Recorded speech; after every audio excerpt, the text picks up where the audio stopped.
नमस्कार।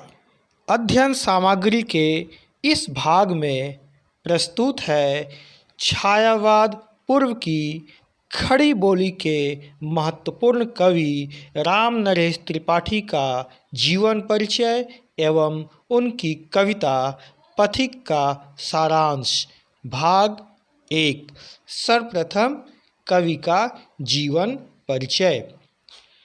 राम नरेश त्रिपाठी का जन्म 1881 ईस्वी में उत्तर प्रदेश के जौनपुर जिले के कोयरीपुर नामक स्थान पर हुआ। इनकी आरंभिक शिक्षा विधिवत नहीं हुई। इन्होंने स्वाध्याय से हिंदी, अंग्रेजी, बांग्ला और उर्दू का ज्ञान प्राप्त किया। इनकी कविताओं का विषय वस्तु देश प्रेम और व्यक्तिक प्रेम है। इन्होंने 20,000 किलोमीटर की पैदल यात्रा की तथा हजारों ग्राम गीतों का संकलन भी किया। इनकी मृत्यु 1962 ईस्वी में हुई। इनकी प्रमुख रचनाएं खंड काव्य, पथिक, मिलन, स्वप्न, कविता संग्रह मानसी, संपादन कविता कौमुदी, ग्राम गीत, आलोचना गोस्वामी तुलसीदास और उनकी कविता। साहित्यिक विशेषताएं। राम नरेश त्रिपाठी छायावाद पूर्व की खड़ी बोली के महत्वपूर्ण कवि माने जाते हैं।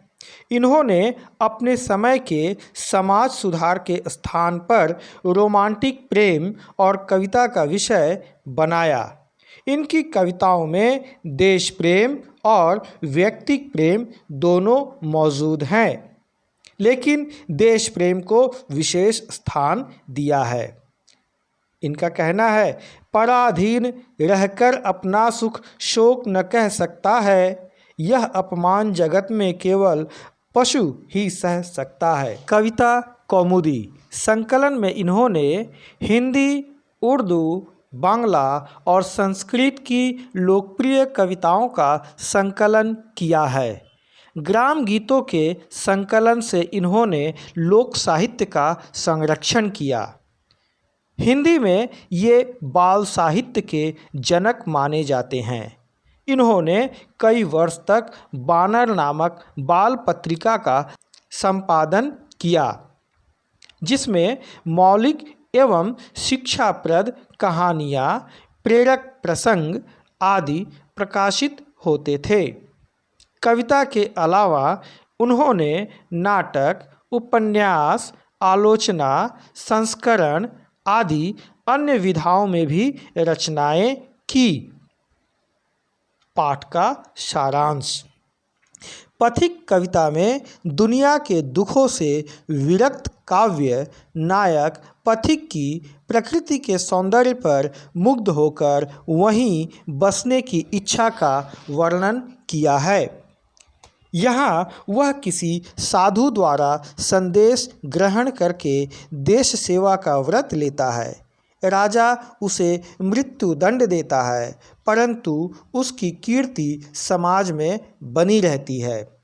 सागर के किनारे खड़ा पथिक उसके सौंदर्य पर मुग्ध है। प्रकृति के इस अद्भुत सौंदर्य को वह मधुर मनोहर प्रेम कहानी की तरह पाना चाहता है।